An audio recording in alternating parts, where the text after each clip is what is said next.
हम आज एक और हास्य कथा लेके आए हैं जिसमें थोड़ा सा हंसी भी आएगी और ज्ञान भी मिलेगा। दोनों सम्मिलित हैं। तो आइए सुनते हैं इस कथा को और आनंद लेते हैं। एक तो हम समझते नहीं हैं, यह एक समस्या। दूसरी समस्या यह है कि हम नहीं समझे ये कहते नहीं। जैसे किसी को सुनाई न पड़े, एक तो यह है, और दूसरी बात वो किसी को पता न लगने दे कि हमें सुनाई नहीं पड़ता है।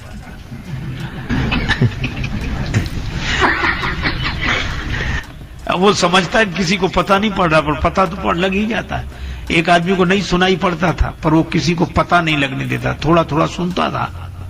उसका मित्र बीमार था, चला गया। घर वालों ने कहा कि साथ ले जाओ किसी को।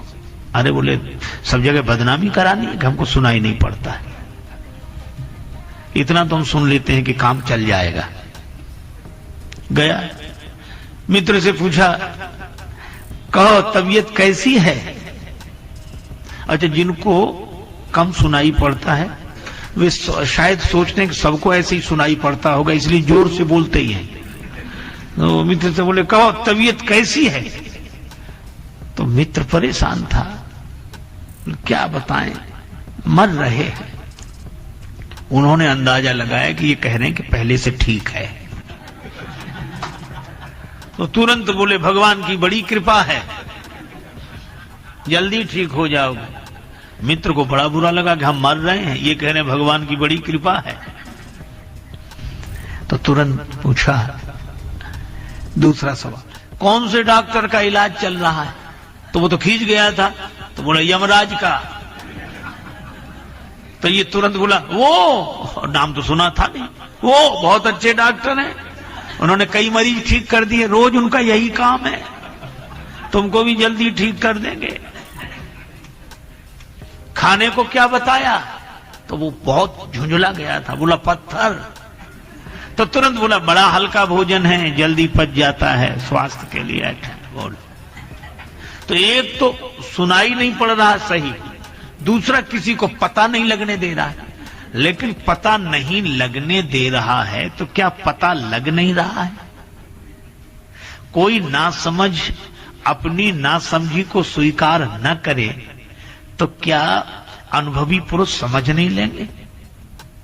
और यहां भी यही हुआ है कि सती जी ने कहा नहीं कि मुझे संशय है, यद्यपि प्रकट न कहे भवानी।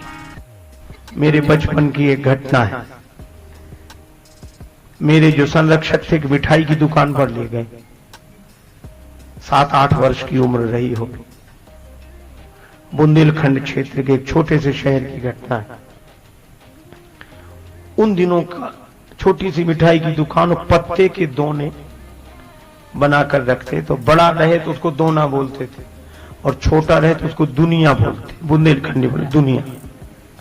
तो वो रखी थी, इतने ढेर लगाए और मिठाई खरीदने वाले आए तो वो देता था उसको। तो एक आदमी आया, तो बोला सुनो, हाँ बोले बोलो क्या लेना? बोले उधर मिठाई से तो हमें दुनिया दे दो। ये दुनिया वो छोटा। तो वो मिठाई बेचने वाला बोला यहाँ दुनिया नहीं मिलती। बोले पैसा ले लो। बोले खूब पैसा, तो यहाँ बेचने के लिए तो रखे ही नहीं, न मिलती। बोले न बेचते हो न मिलते तो रखे काहे को?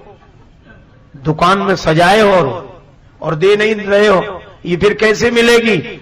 मिठाई बेचने वाला बोला तुम तो मिठाई खरीद लो, दुनिया तो साथ लगी चली आएगी। मिठाई खरीदो, उसी दुनिया में लगकर तुम्हें देंगे। और हमारे भगवान भी यही कह रहे हैं, बचपन का संस्कार आज तक मेरे चित्त में बैठा है। भगवान भी यही कह रहे हैं कि हमारी दुकान पर तुम दुनिया भी देखोगे और भक्ति की मिठाई भी देखोगे, तो दुनिया मत मांगो, तुम तो भक्ति की मिठाई मांगो, दुनिया तो साथ लगी चली आएगी। भरत जी ने भक्ति की मिठाई मांगी, अर्थ न धर्म न काम रुचि गति न चाहो निर्वाण, एक भी नहीं मांगा और चित्रकूट गए तो चारों मिल गए। अर्थ का उदाहरण, एक बहुत बड़े राजा बड़ी भारी सेना को लेकर एक प्रदेश से दूसरे प्रदेश की ओर जा रहे थे। रास्ते में बड़ा विशाल वन प्रांत, एकांत, बालुका ही बालुका चारों ओर। एक परमहंस संत अपनी मस्ती में, निजानंद मस्ती में मैं झूमता हूं, कहां कौन कैसा न मैं पूछता हूं। खिले हैं जमाने में गुल रंग बिरंगे, मिसाले भंवर हो के मैं गूंजता हूं। गुजिस्ता जमाने में थे कर्म जितने, उन्हें ज्ञान होली में मैं फूंकता हूं। न जीने की इच्छा न मरने की चिंता, कजा से निडर होके मैं घूमता हूं। मिली हैं जिनसे ये बेहद निगाहें, पकड़ उनके कदमों को मैं चूमता हूं। हुआ मुक्त सबसे बड़ी खुश नसीबी, फकीरी खजाने को मैं लूटता हूं। सैनिकों ने कहा हटो एक तरफ, राजा साहब आ रहे हैं।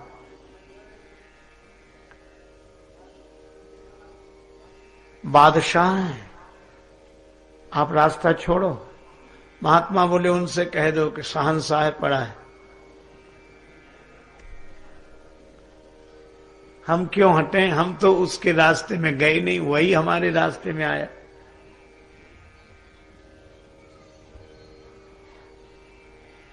अब सैनिक ने सेनापति से कहा, सेनापति ने बड़े अधिकारी से कहा, अधिकारी ने बादशाह से कहा कि एक विचित्र व्यक्ति है जिसके पास साधन की दृष्टि से तो कुछ नहीं है, पर ऐसा लगता है कि साधना की दृष्टि से सब कुछ है।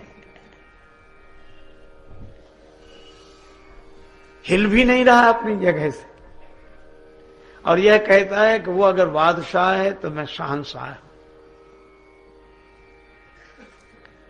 बादशाह स्वयं गया, आप शहंशाह कैसे? महात्मा ने कहा तुम बादशाह कैसे?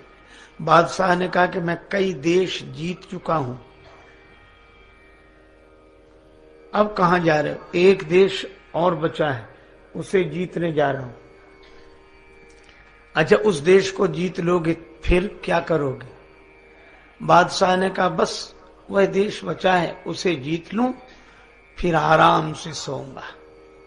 महात्मा बोले तुम तब सोओगे, हम अभी सो रहे हैं। तुम तब सोओगे, हम अभी सो रहे हैं, और तुम शायद सो भी ना पाओ।